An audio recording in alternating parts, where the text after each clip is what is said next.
だろう。今私たちが何をしているかというと、勝手に人のお宅でサラダを食べてますすごい広いファーマーのお宅にご招待いただき、外ではマルシェみたいなイベントが行われている中、取れたてのお野菜とフルーツのサラダいただきまして、私たちは一軒家を手に入れました。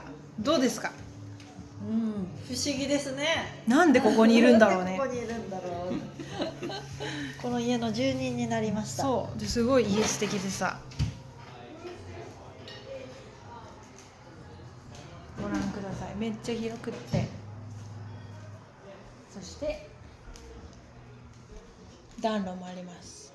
こんな素敵なお家を我々自由に使って夜中の飛行機、早朝ね、12時超えてからの飛行機なんで、それまでここで時間を潰しております。